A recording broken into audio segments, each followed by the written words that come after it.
Bienvenido a la tercera parte de nuestra introducción a la década de hacer discípulos. Estamos entrando en la página 9 de nuestro manual, que tiene como título La Cumbre Latinoamericana de Discipuladores.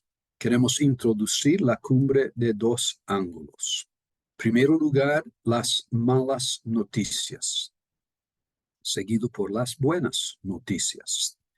Francis Schaeffer es famoso por haber dicho que si él tuviese una hora para hablar con un no creyente, pasaría 55 minutos ayudando al no creyente a saber cuán mal que su vida está, porque las buenas nuevas no tienen sentido si la persona no entiende las malas nuevas.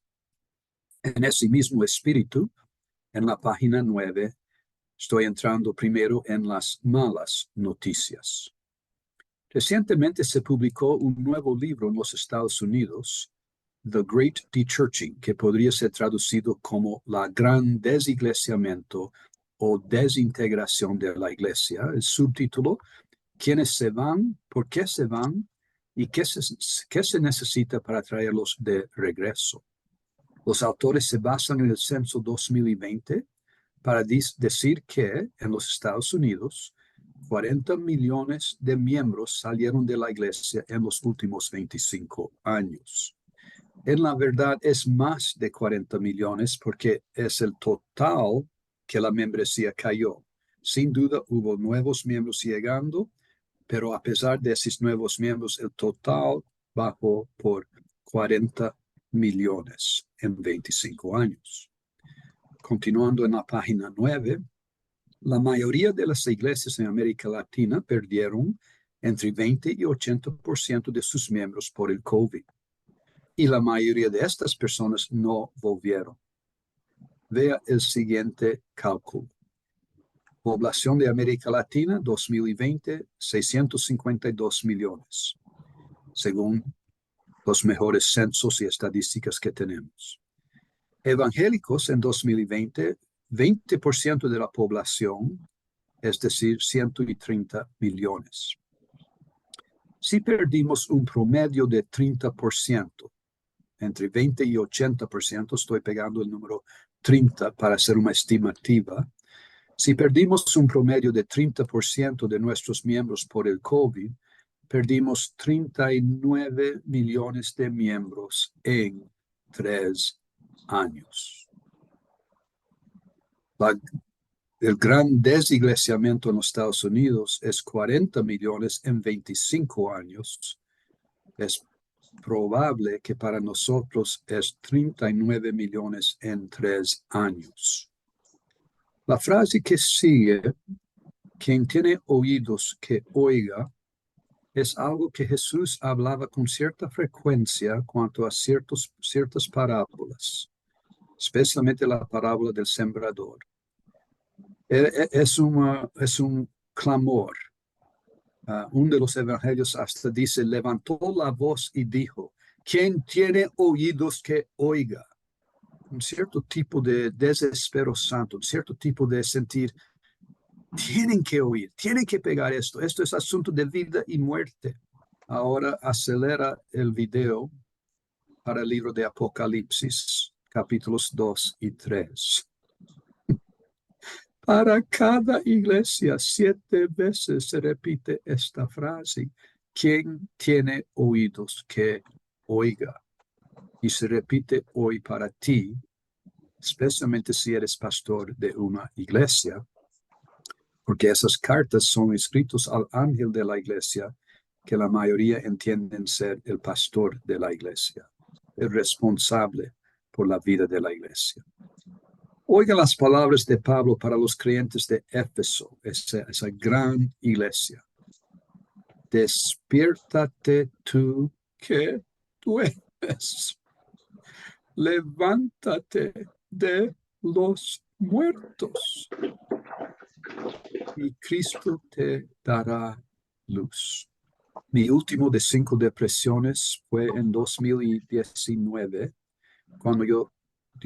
2009, cuando yo tuve que salir de Brasil debido a la enfermedad de mi hija.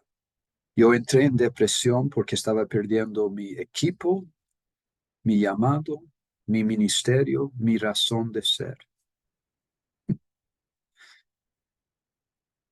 Todavía no habiendo salido de Brasil, estaba yendo para un encuentro nacional de rever nuestro ministerio de restauración como el orador principal. Y antes de salir del garaje, yo dije para Dios, sentado ya en el carro, no estoy bien. Y él me dijo, tienes razón.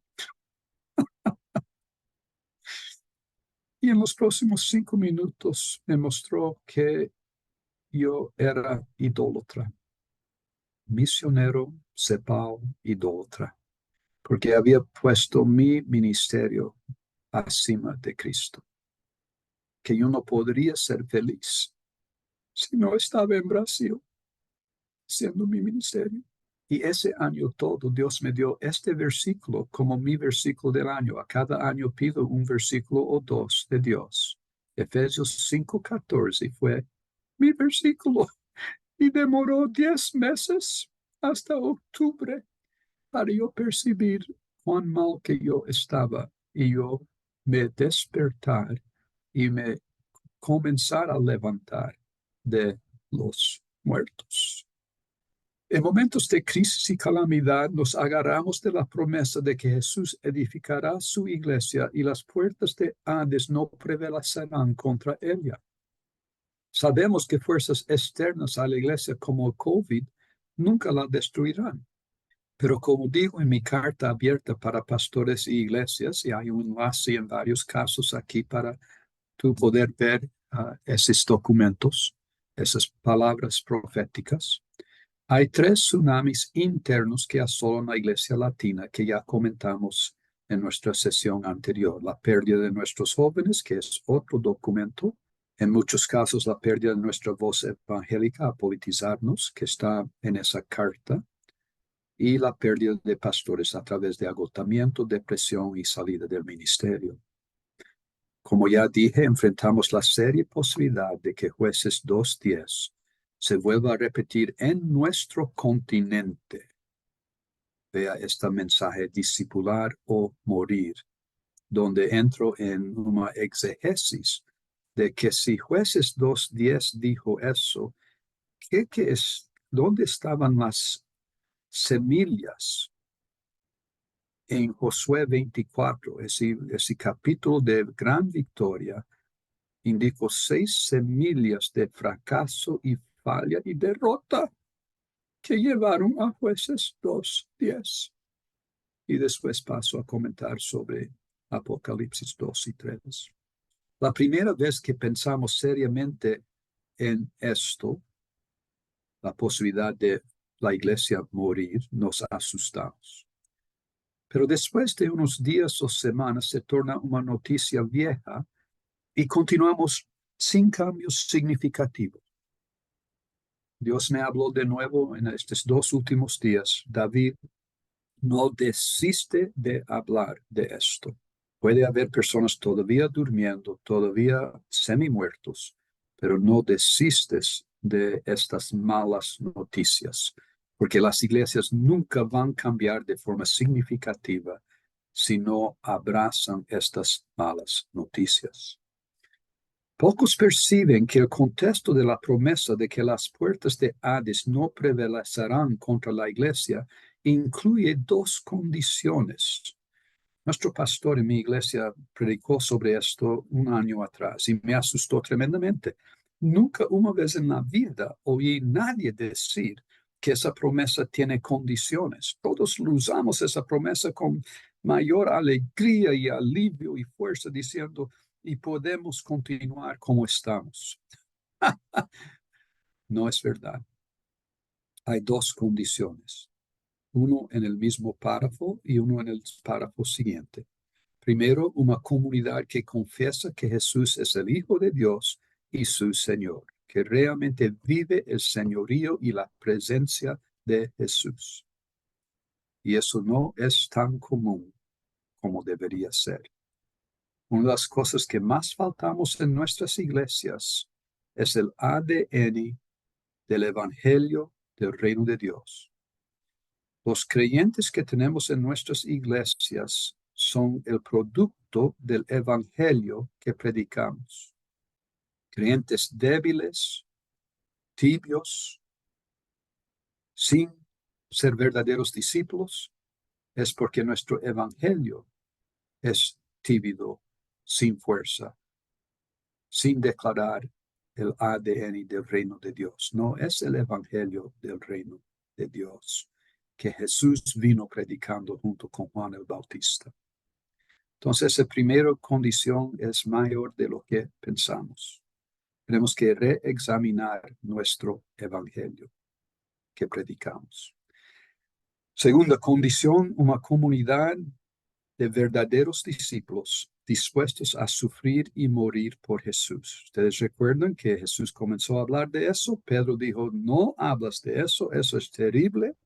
Y Jesús dijo, atrás de mí, Satanás.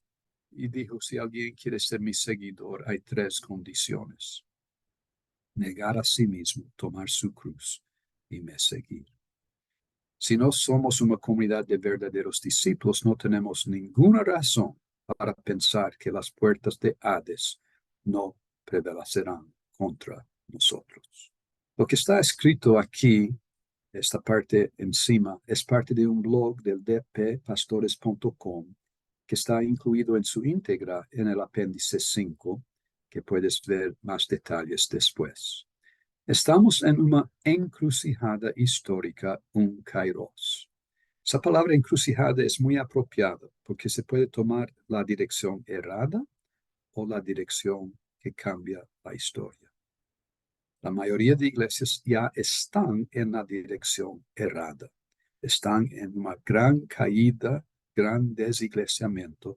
Tenemos que cambiar de dirección para tomar la otra opción de la encrucijada. El problema es que la mayoría de los líderes no perciben el kairos y la encrucijada. Si eso no cambia, no tienen cómo cambiar. En cierto sentido, posiblemente estabas más feliz antes de oír esto de que estás ahora, porque ahora tienes una nueva luz y tú serás responsable para andar en esa luz y ser un embajador, un agente de cambio en tu contexto. Si no, la probabilidad es que la Iglesia Latina continuará en el camino del gran desiglesiamiento. Malas noticias, porque sin las malas nunca vamos a cambiar de forma significativa. Con eso llegamos a página 10 y entramos en las buenas noticias. Líderes estratégicos a nivel del continente están tocando la trompeta. Para los principales líderes de cada país, reunirnos para la Cumbre Latinoamericana de Discipuladores. Esto es el contexto. La cumbre tiene su origen en la década de hacer discípulos, la razón que estamos reunidos hoy. Es una iniciativa impulsada por la Alianza Evangélica Mundial, la UEA, y la Alianza Evangélica Latina, AEL. Entendemos que enfrentamos un gran desiglesiamiento, desintegración de las iglesias. Está aquí en una oración lo que dijimos en cuanto a malas noticias y que está desenvuelto todavía más en el apéndice. Los procesos y relaciones enfocados en la cumbre se proponen revertir esto. Nada fácil. Humanamente hablando, no va a acontecer. 70 líderes estratégicos de 13 países participaron de la precumbre del 5 a 8 de marzo de 2024 en Asunción. Proyectamos una cumbre finales de marzo 2025 con 50 líderes estratégicos de cada país de América Latina, que Pedro ya resaltó. Visión y valores. Movilizar a toda la iglesia para discipular a toda la nación. La misma visión y valor de la década es la visión de la cumbre. Esto incluye tres cosas: la práctica de ser y hacer discípulos como nuestro ADN. Despierte tú que duermes. ¿Cuántas veces la palabra iglesia aparece en los 4 evangelios? 2 veces. Mateo 16, Mateo 18. ¿Cuántas veces la palabra discípulo o discípulos aparece? 220 veces en los 4 evangelios. ¿Cuál es nuestra énfasis hoy en nuestras iglesias? ¿Iglesia o discípulo? Otra estadística en la introducción a la Biblia de discipulado en el libro de Mateo. Introducción de Mateo. ¿Cuál evangelio predicamos? Jesús es llamado de Salvador 24 veces en el Nuevo Testamento. Nuestro Salvador Jesucristo es llamado de Señor 700 veces. ¿Cuál Jesús presentamos para el mundo? ¿Cuál evangelio predicamos? Entonces, el primero destaque de estos valores es compromiso en ser para poder hacer discípulos. El segundo es capacitación multiplicadora. Ya comenté sobre catartizo en Efesios 4, 11 y 12. Tenemos que rever todo lo que estamos haciendo y preguntar de lo que estoy haciendo, ¿qué es multiplicador? ¿Qué está multiplicándose? Y parar de hacer cosas que no están multiplicando. Letra C, enfoque en procesos y relaciones. Soñamos en formar una comunidad latinoamericana de discipuladores, basado en relaciones, con procesos, estrategias y proyectos continuados. Nuestros valores, 5 círculos concéntricos, todo comienza por ser centrado en Cristo. De eso brota, cualquier persona realmente centrado en Cristo va a ser discípulo auténtico. De eso brota que todo discípulo auténtico se torna discipulador semejante a Cristo. De eso brota iglesias saludables y discipuladoras. Y si no lo tenemos es porque faltan los círculos anteriores. Y de esa iglesia brota el reino de Dios, un discipulado transformacional que va más allá de las 4 paredes de la iglesia. Los objetivos de la cumbre. El primero es avivamiento. Lo que estamos enfrentando no vamos a conseguir revertir en nuestra fuerza o con apenas nuevos odres o nuevas estructuras o nuevos programas.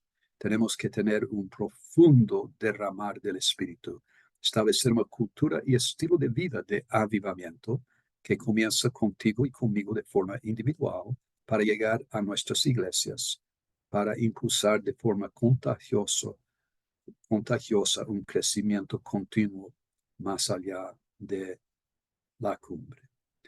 En segundo lugar, el objetivo es la gran comisión, fortalecer y avanzar una cultura de ser y hacer discípulos de forma multigeneracional, desde los más altos líderes hasta los nuevos convertidos. Y finalmente, el renuevo de la iglesia, Apocalipsis 2 y 3. Iglesia avivada, iglesia renovada, multiplicar la precumbre y cumbre en cada país. No estamos llamando 50 líderes estratégicos apenas para un lindo evento.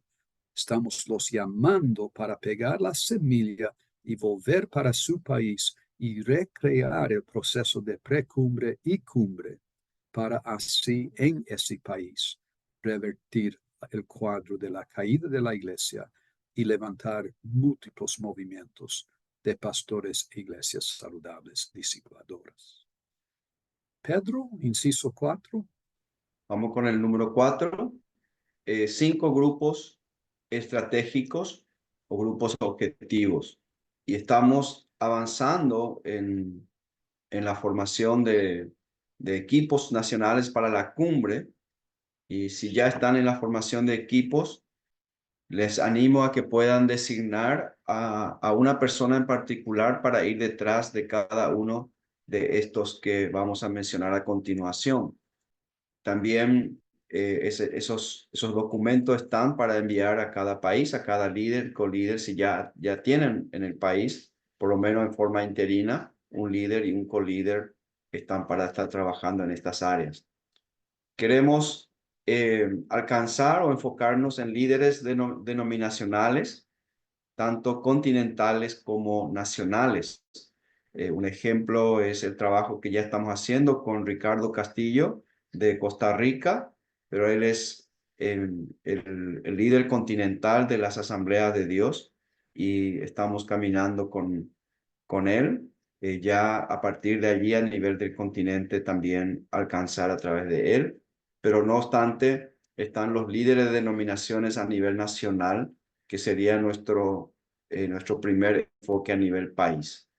Pero estamos experimentando ya esto, también la Iglesia de Dios de la Profecía, alcanzando ya al líder continental y a partir de allí alcanzar a los líderes nacionales.